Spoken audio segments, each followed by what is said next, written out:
Hi guys, welcome to my channel. मेरा नाम है आदित्य।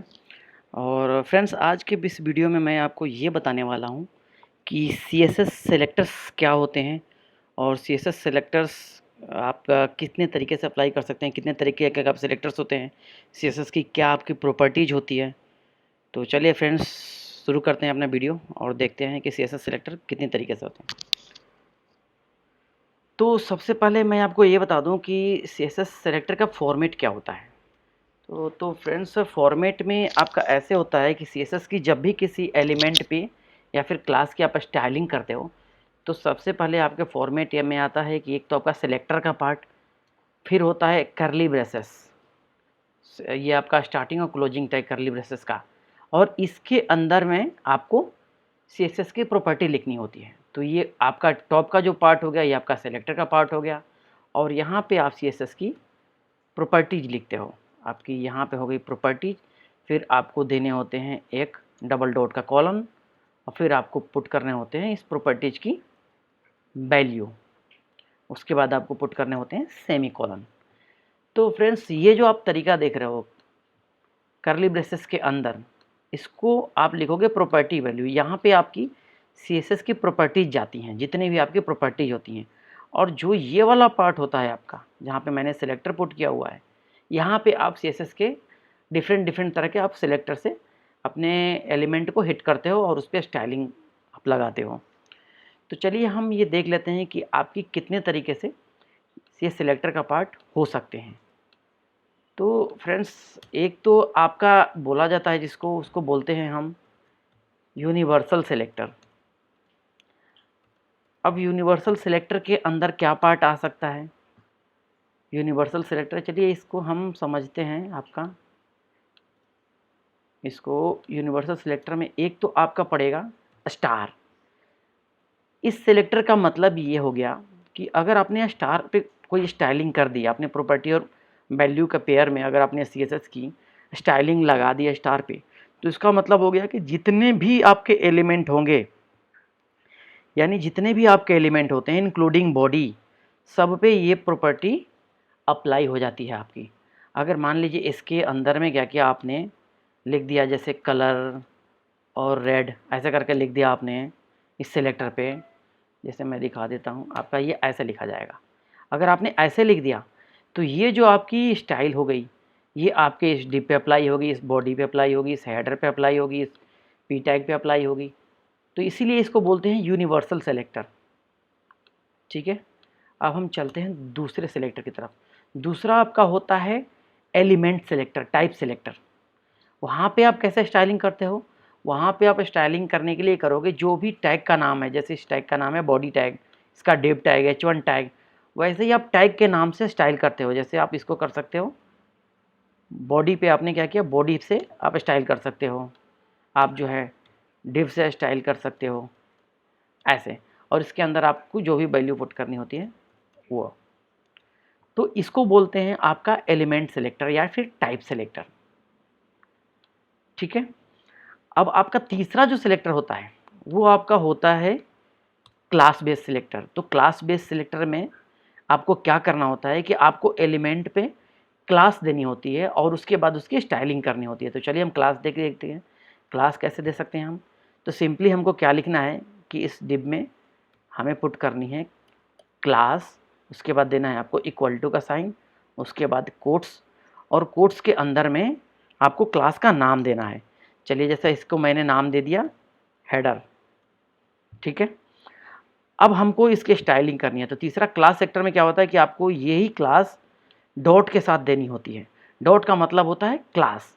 अगर आपने H1 पे मान लीजिए दे दिया है हेडिंग, तो आप क्या लिखोगे, डॉट हेडिंग। अगर आपने दे दिया है क्लास हेडर, तो आपको क्या लिखोगे, क्लास हेडर।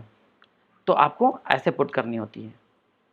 यहाँ पे मैं दे देता हूँ डबल कोट्स के साथ। ठीक है, ये हो गया आपका क्लास, और आपको देनी है यहाँ पे जैसे नाम देना है। आप सिंगल कोट्स या डबल कोट्स कुछ भी दे सकते हो, दोनों वैलिड है। अब क्लास का नाम जैसे मैंने दे दिया हेडर। अब इसकी स्टाइलिंग हमें करनी है। तो ठीक वैसे ही आपकी प्रॉपर्टी वैल्यू की स्टाइलिंग होती है।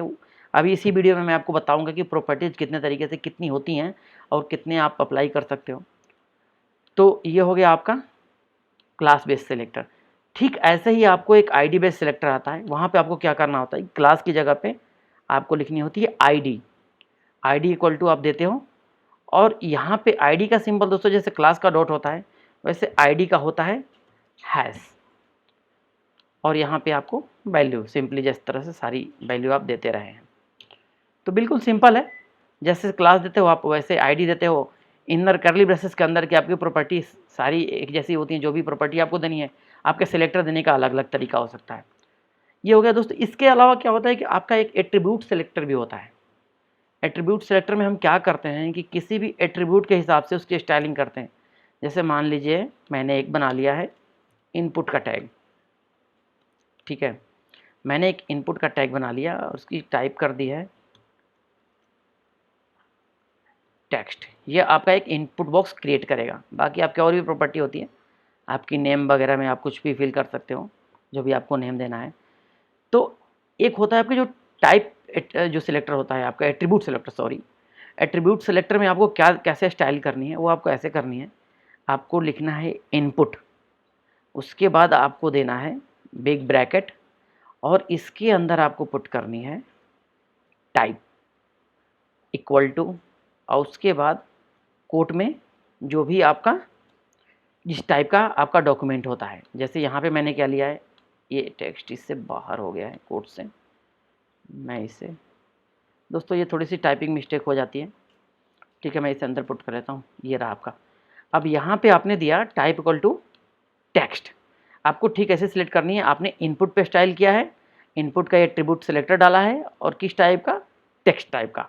अगर ये आपका पासवर्ड होता, जैसा कि इनपुट का एक और एट्रीब्यूट है पासवर्ड, तो आपको क्या करना है कि सिंपली यहाँ पे पेस्ट करनी है पासवर्ड, मतलब जिस तरह का आपका टाइप का एट्रीब्यूट होगा वो आपको यहाँ पुट करनी है।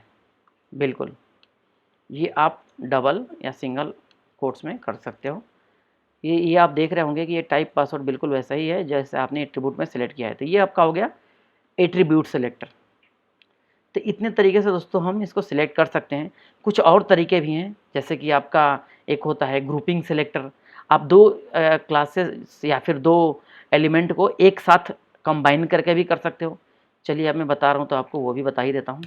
ये देखिए, अब जैसे मान लीजिए इस डिव पे और इस H1 टैग पे आपको दोनों पे एक साथ एक ही तरह की स्टाइलिंग देनी है। तो आपको क्या करना है कि आप डिव कर सकते हो, एक और आपको ऐड करनी है तो आप एक कॉमा दीजिए, उसके बाद दूसरा एलिमेंट भी उठाइए, और ठीक जैसे आप स्टाइल करते हो, जैसे इन दोनों का कलर मुझे रेड करना है तो मैं क्या करूँगा, इन दोनों का कलर पे मैंने एक साथ लिख दिया कि रेड। तो अब आप देखेंगे कि ये आपका रेड कलर इस H1 पे भी अप्लाई हो जाएगा, इस डिव पे भी अप्लाई हो जाएगा।